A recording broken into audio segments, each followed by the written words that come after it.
Buen día, ahora vamos a hablar de lupus eritematoso sistémico. El LES o lupus eritematoso sistémico es el paradigma de las enfermedades autoinmunes. Es una enfermedad sistémica y muy compleja que tiene una edad de comienzo en gente muy joven, entre los 15 y los 40 años. Predomina en mujeres, donde la relación es 10:1 o 9:1 según algunas series. Tiene una agregación familiar, es mucho más severo en la raza negra, y en Latinoamérica, el Grupo Latinoamericano de Estudio de Lupus ha determinado que está presente predominantemente en mestizos. El 44% de los pacientes son mestizos de esta serie. Comienza en forma más temprana que en series del hemisferio norte y tienen con mayor frecuencia compromiso renal y linfopenia. La prevalencia en Europa es de 1 en 400 habitantes o aproximadamente 200 pacientes sobre 100.000 habitantes, y la incidencia es de 1 a 4 cada 100.000 habitantes. En Estados Unidos la incidencia es de 5 pacientes cada 100.000 habitantes. Si comparamos otras series del mundo o series descritas por el CDC, vemos que la relación entre mujer y hombre es importante. La diferencia, la prevalencia, si yo divido por sexo, es de 127 mujeres cada 100.000 habitantes, mientras que de 14 o casi 15 hombres cada 100.000 habitantes. Y si comparo raza blanca con raza negra, también la diferencia es significativa. La prevalencia en raza blanca es de casi 33 por 100.000 habitantes, mientras que en la raza negra es de 119 por 100.000 habitantes. En Argentina hay 2 estudios hasta el momento de lupus eritematoso de incidencia y prevalencia. Este estudio fue realizado en Buenos Aires en una clínica privada, en el hospital italiano puntualmente, y la prevalencia que encuentran entre el año 98 y el 2009 es de 58.6 pacientes por 100.000 habitantes. En este caso solo 2.3 de ellos eran mestizos. Y en Tucumán, en el año 2014, se realizó un estudio de prevalencia e incidencia de lupus, y como vemos en el cuadro de abajo, en la población mayor de 16 años, basado en el último censo, la población general, la prevalencia de lupus fue de 36.7 casos por 100.000 habitantes, y como vemos el pico de incidencia de diagnóstico es a los 20 años, coincidiendo con otras series. Dentro de las causas del desarrollo de la enfermedad, que gatillan la enfermedad, hablamos de causas genéticas y una participación del sistema inmune, tanto de la inmunidad innata como de la inmunidad adaptativa. O sea, toda la cascada inflamatoria participa en esta enfermedad, desde la apoptosis hasta la síntesis de autoanticuerpos. El principal problema, el foco, el gatillo de la enfermedad está en la pérdida de la tolerancia, en la pérdida del yo. Normalmente una célula en nuestro organismo tiene una muerte celular que es programada, que se llama apoptosis. Esta muerte celular está gatillada por diferentes mediadores, inmunoglobulinas, complemento. Esos productos de degradación celular son interceptados por el macrófago, que los fagocita y los elimina de la circulación. En el LES lo que ocurre es un incremento en esta muerte celular, hay mayor necrosis, hay mayor liberación de productos antigénicos de esa célula. Esos antígenos no son suficientemente fagocitados por ese macrófago, que además es deficiente, y esa perpetuación, esa persistencia de los antígenos en la circulación gatilla en la formación de autoanticuerpos, que son los que motivarían esa autoinmunidad crónica que existe en la enfermedad. Una forma de describirlo de forma más compleja, vemos acá los factores que pueden ser factores hormonales, químicos, físicos, ciertos gérmenes o los factores genéticos que pueden ser inductores de la enfermedad. Dentro de factores físicos, por ejemplo, la radiación ultravioleta, que es conocido como gatillo del desarrollo de la enfermedad, y vemos toda la cascada inmune que se gatilla desde la muerte celular, las células apoptóticas, cómo se estimula el linfocito B autorreactivo, cómo participa la cascada del complemento, cómo participa la activación de la célula dendrítica, la coestimulación del linfocito T y respuestas intracelulares que son parte de la respuesta inmune. Este complejo mecanismo que todavía no se termina de dilucidar participa en la fisiopatología de la enfermedad. La primera evidencia de un clínex deficiente de restos apoptóticos fue la célula LE, que ya no se usa, pero la célula LE lo que me transmitía era eso. Era un estudio de laboratorio, que ya ustedes son jóvenes, no conocen de qué estamos hablando, pero la radiación ultravioleta estimula los queratinocitos de la piel e induce células apoptóticas. Esas células apoptóticas exponen pequeñas vesículas en la superficie y esas vesículas tienen antígenos. ¿Cuáles son esos antígenos? El Rho, el P ribosomal, el LA, el SM, todos antígenos que inducen autoanticuerpos que tienen como nombre anti-Rho, anti-P ribosomal, anti-SM, que son típicos de esta enfermedad. En el año 1982 se describieron los primeros criterios de clasificación que fueron revisados en el año 1997.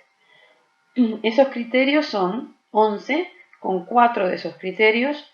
Si el paciente cumple 4 criterios, lo podemos clasificar como un paciente con lupus.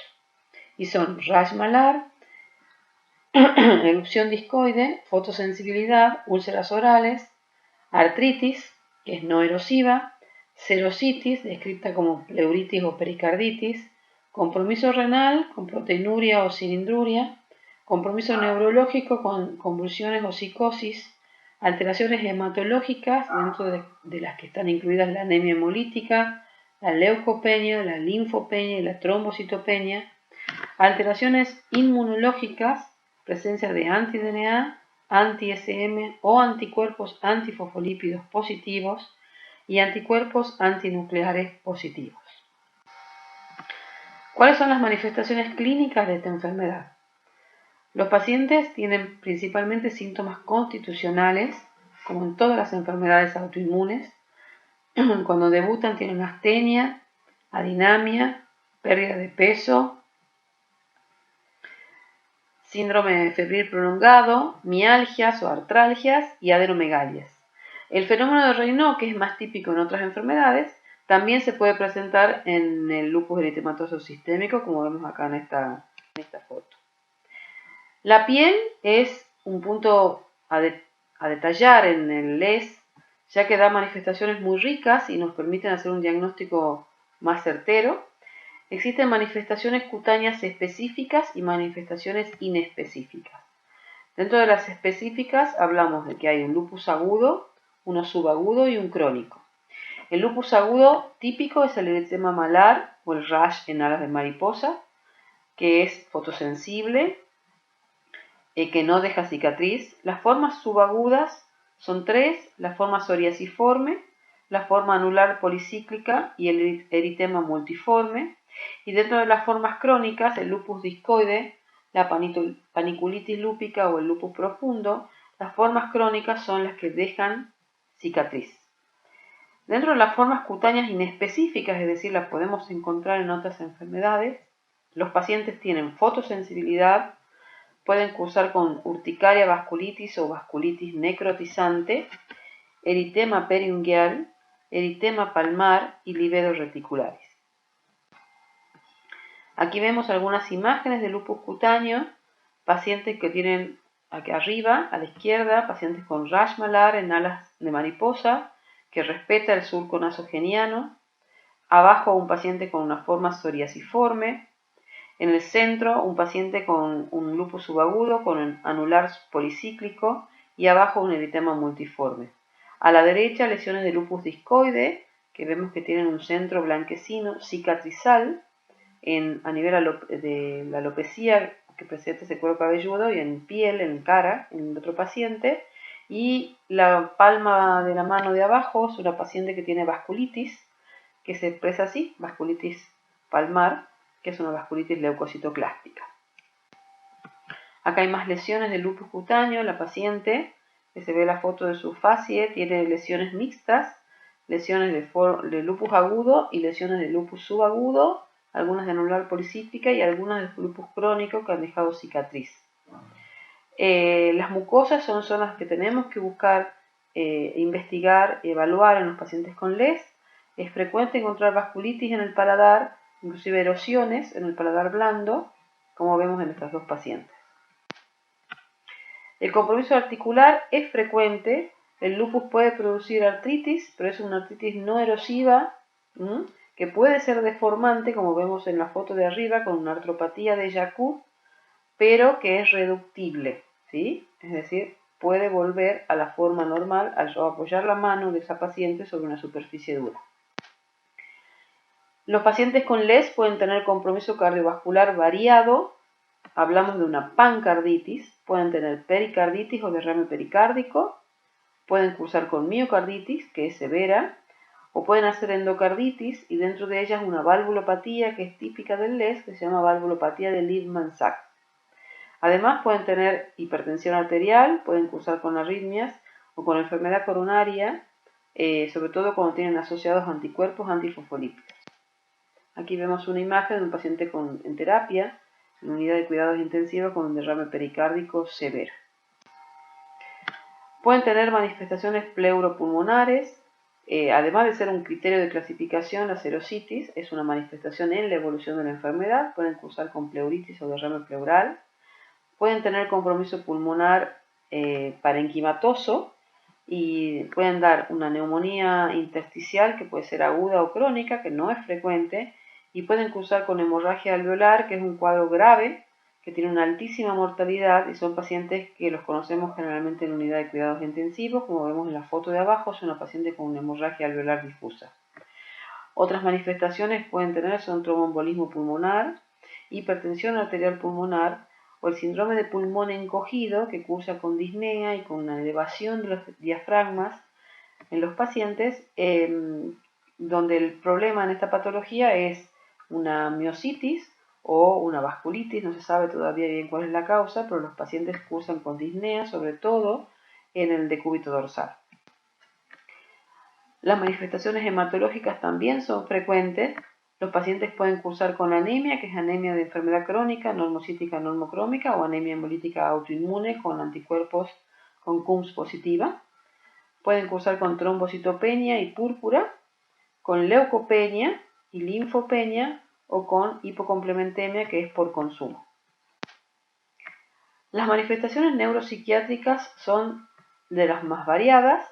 En el año 99, el Comité de Nomenclatura del Lupus Neuropsiquiátrico del Colegio Americano de Reumatología estableció esta clasificación y es la que se sigue usando y, como ven, es el compendio de neurología. Todas las manifestaciones neurológicas pueden estar presentes en un paciente con lupus. Las dos más frecuentes y quizás las más serias son la psicosis lúpica y las convulsiones. Son formas frecuentes de inicio de la enfermedad y formas frecuentes en lupus severos durante la evolución. Los mecanismos de producción del lupus neuropsiquiátrico son variados, pueden ser por la presencia de autoanticuerpos, por liberación de citoquinas o por oclusión vascular y hemorragia, ¿sí? Como vemos acá en la foto de la izquierda, es una paciente que tenía una vasculitis del sistema nervioso con lesiones frontales, estaba frontalizada. El caso del medio es una paciente que tuvo una ACV de tronco asociado a anticuerpos antifosfolípidos.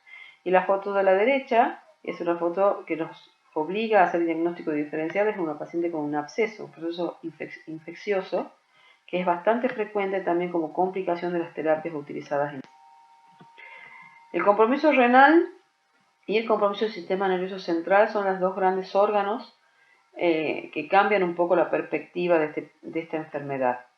El compromiso renal es frecuente, hasta un 25% de los pacientes pueden llegar a insuficiencia renal crónica y a hemodiálisis, y un paciente que tiene proteinuria por más de 0.5 gramos en 24 horas, sedimento patológico, sedimento urinario con hematuria, leucocituria o cilindruria, necesita una biopsia renal para establecer una clasificación anatomopatológica y de acuerdo a ella el tratamiento definido más acertado.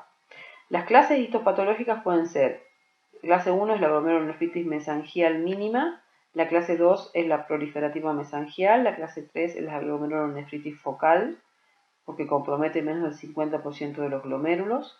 La clase 4, que es la más severa, es la proliferativa difusa, que compromete más del 50% de los glomérulos. La clase 5 es la membranosa. Y la clase 6 es la esclerosante, que es el paciente que termina generalmente en insuficiencia renal. ¿Qué otras manifestaciones puede tener un paciente con lupus? Numerosas. Pueden tener compromiso muscular con miositis y elevación de enzimas musculares. Pueden cursar con queratoconjuntivitis zika, ojo seco. Pueden tener vasculitis y vasculitis retiniana. Dentro de la serositis pueden tener ascitis.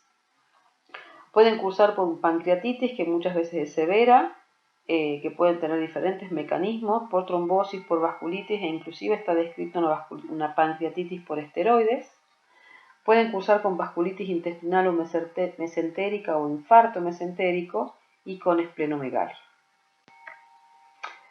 ¿Qué estudios le pedimos a un paciente que sospechamos que tiene lupus eritematoso sistémico? El hemograma es fundamental. Cursan, como dije, con anemia, generalmente normocítica, normocrómica, pero si tenemos una anemia severa hay que descartar la anemia hemolítica, un recuento de plaquetas, reactantes de fase aguda y el complemento. El complemento es una proteína sintetizada por el hígado, que se consume en la respuesta antígeno-anticuerpo y que está disminuido sus valores en lupus. La fracción 3 y la fracción 4 del complemento y el CH50, que es el complemento total, es lo que se solicita, y en un paciente que tiene una enfermedad activa tenemos hipocomplementemia. Además solicitamos función renal, sedimento urinario, proteinuria de 24 horas y clearance de creatinina y los autoanticuerpos. Los autoanticuerpos son un criterio de clasificación más, ¿sí? Nos ayudan sobre todo, obviamente, al diagnóstico, a la confirmación diagnóstica. Hay anticuerpos que son fijos, que están presentes siempre, y hay anticuerpos que se mueven con la actividad de la enfermedad. El factor antinuclear o anticuerpo antinuclear, el más frecuente en lupus es el patrón homogéneo, como vemos en esta foto, y generalmente tomamos como un valor de corte valores de 1 en 100, aunque más adelante voy a explicar cambios que hubo en los últimos años. El anti-DNA es un anticuerpo mucho más específico, o sea, el factor antinuclear es más sensible y el anti-DNA es más específico, y mucho más aún el anti-SM y el anti-RO, que se asocia a ciertas patologías como el lupus subagudo o al bloqueo cardíaco congénito, al lupus neonatal.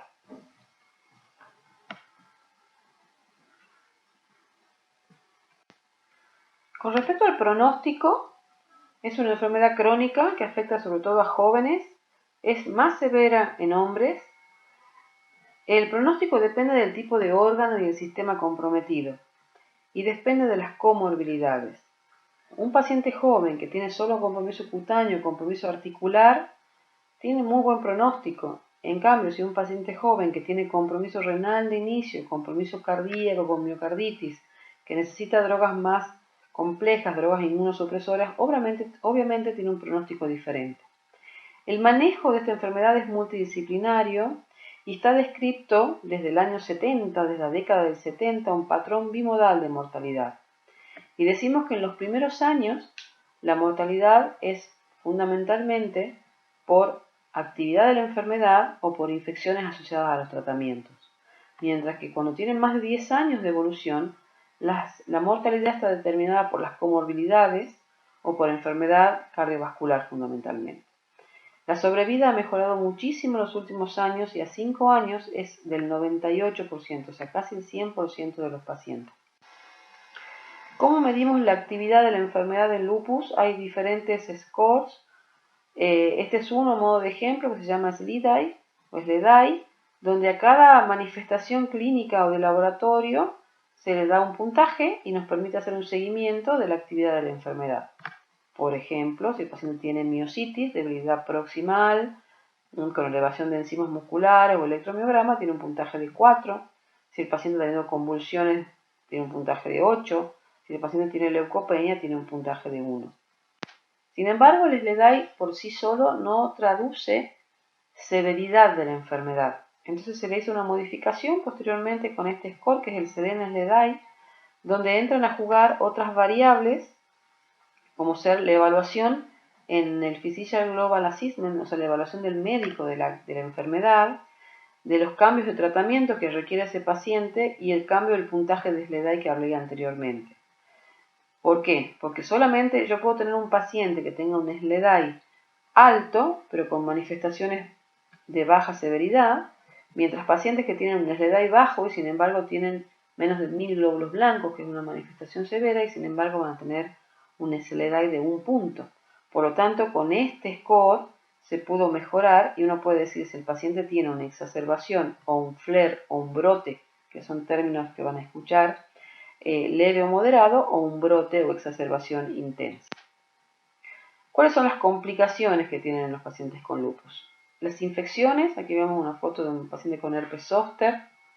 Las infecciones asociadas a los tratamientos, es un paciente con una neumonía severa luego de infusión con ciclofosfamida, y las complicaciones, eventos adversos al corticoides, como el síndrome de Cushing, con el hirsutismo y el acné que tiene esta señora. Los pacientes adultos mayores de 50 años también pueden tener lupus, no es lo más frecuente, pero está descrito entre un 5 y un 10% de estos pacientes pueden tenerlo. En realidad es un grupo diferente que se dice que tiene un curso insidioso y que suele tener un curso más benigno. Tienen con más frecuencia serositis, enfermedad pulmonar intersticial y Sjögren, y con menos frecuencia el compromiso cutáneo y renal, es decir, el lupus en el adulto, de inicio en el adulto, tiene mejor pronóstico. Como vimos anteriormente, los criterios de clasificación que se usaban para lupus eran un poquito viejos y no permitían captar a todos los pacientes con lupus, es decir, cuando muchos pacientes no entraban en la clasificación aunque tenían lupus. Entonces, en el año 2012, este grupo de estudio determinó nuevos criterios, donde, por ejemplo, si observamos los criterios clínicos, el compromiso cutáneo está más desglosado, lupus cutáneo subagudo, lupus cutáneo crónico, úlceras orales. El criterio hematológico no es uno solo, son 3 criterios hematológicos, divididos en 3, y los criterios inmunológicos también están más detallados. Clasifica a un paciente como portador de lupus cuando tiene 4 o más de estos criterios. Tiene que tener por lo menos un criterio clínico y un criterio inmunológico, o tener una biopsia renal típica de nefritis lúpica asociado a anticuerpos antinuclear o factor antinuclear y a anticuerpo o a anticuerpo anti-DNA positivo. Es decir, son criterios más flexibles que permiten abarcar mayor número de pacientes. Sin embargo, tampoco eran perfectos. Entonces, en el año 2017 se presentaron unos nuevos criterios de clasificación, donde el factor de entrada, el criterio de clasificación, es tener un ANA o un factor antinuclear mayor o igual a 1 en 80. Como ustedes escucharon anteriormente, nosotros hablábamos que el valor que nos importaba es que tengan más de 1 en 100. Bueno, este es un criterio mucho más amplio y a partir de como criterio de ingreso tiene que tener el paciente 1 en 80 y tener algunas de estas manifestaciones, y cada una tiene un puntaje, ¿sí? El punto de corte es 10 o más, ¿sí? Entonces, si tengo un paciente que tiene una nefritis lúpica clase 3 o 4, ya tengo 10, ya está. Tengo un paciente con un ANA positivo y una clase 4 en una nefritis lúpica, el paciente cumple el criterio de clasificación para lupus, y ahí están todas las otras manifestaciones que pueden clasificarse, que pueden ayudar a clasificar a la enfermedad. Estos son los criterios más nuevos que se están aplicando actualmente. Con respecto al tratamiento, los pacientes necesitan medidas generales, como todos nuestros pacientes. La primera medida en los pacientes con lupus es la protección solar. La radiación ultravioleta es un factor gatillo, un factor que induce apoptosis, como les mostré en los queratinocitos, y la protección solar tiene que ser permanente en todas las estaciones del año y tiene que renovarse esa protección solar por lo menos cada 3 horas. Y el factor de protección que usamos es 60 o más, como el que usamos en los niños, ¿sí? Hay que evitar las situaciones de estrés porque también se ha visto que es un gatillo. Pueden hacer actividad física, obviamente tener una dieta sana, Usamos vasodilatadores como en el fenómeno de Raynaud. Tenemos que evitar el tabaquismo. El tabaquismo es un factor de mal pronóstico en todas las enfermedades autoinmunes y controlar los factores de riesgo cardiovascular. El tratamiento está dirigido según la severidad y según el órgano comprometido. No existe un tratamiento único para eso. Son las drogas que han adquirido mayor importancia en los últimos años. Los antipalúdicos, dentro de lo que están la cloroquina y la hidroxicloroquina, la hidroxi es la que más usamos, se indican en pacientes con compromiso cutáneo, con compromiso articular y constitucionales. ¿Sí? Es una medicación que se usa vía oral y la dosis es de 5 a 6 miligramos kilo día. Pero se ha visto en el transcurso de los años que la mejoría de la sobrevida que han tenido los pacientes se atribuye mucho al uso de hidroxicloroquina. La hidroxicloroquina mejora la sobrevida, ayudan a disminuir los niveles de glucemia y colesterol, tiene un efecto protector cardiovascular, actúan mejorando ciertas infecciones, inclusive como las infecciones virales, como antivirales, y nosotros lo definimos como drogas inmunomoduladoras. Es más, actualmente todo paciente con lupus eritematoso sistémico, aunque no tenga compromiso cutáneo, articular o constitucional, debe estar con hidroxicloroquina por sus efectos benéficos. Los corticosteroides se siguen usando. Hablamos de dosis antiinflamatorias cuando están hasta 8 o 10 miligramos por día de prednisona. Nos ayudan estas dosis a manejar el compromiso articular, cutáneo, la serositis, el compromiso de mucosas y la fiebre. Y las dosis inmunosupresoras, que las que ustedes van a leer en todos los libros, es la dosis de meprednisona de 1 miligramo kilo día. Se usan en pacientes con compromiso severo, como glomerulonefritis, miocarditis, neumonitis, vasculitis, anemia hemolítica o púrpura. La realidad es que en los últimos años el criterio es usar menos dosis de esteroides y por el menor tiempo posible. Obviamente que lo seguimos usando, pero tratamos de usar dosis que no superen los 40 miligramos día de meprednisona y usar rápidamente otras drogas que puedan reemplazar. Los pulsos de metilprednisolona que se usan en forma endovenosa y generalmente el esquema que usamos es de 1 gramo por 3 días, son necesarios para los brotes sistémicos de la enfermedad y enfermedad más severa. También se están aplicando pulsos cortos de metilprednisolona, pulsos de menor dosis. También se puede usar 500 miligramos y hasta 250 miligramos por pulso. Las drogas inmunosupresoras son numerosas, las que se pueden usar en lupus, y están destinadas a diferentes órganos y a diferentes tipos de compromiso. Usamos azatioprina, ciclofosfamida endovenosa, fundamentalmente metotrexato, micofenolato, inmunoglobulina, recambio plasmático, el rituximab, que es un anti-CD20 que inhibe al linfocito B y por lo tanto la producción de autoanticuerpos. Sin embargo, ninguna de estas drogas están aprobadas para el uso de lupus. ¿Sí? Las usamos, actúan muy bien, están avaladas por la práctica clínica, pero no están aprobadas.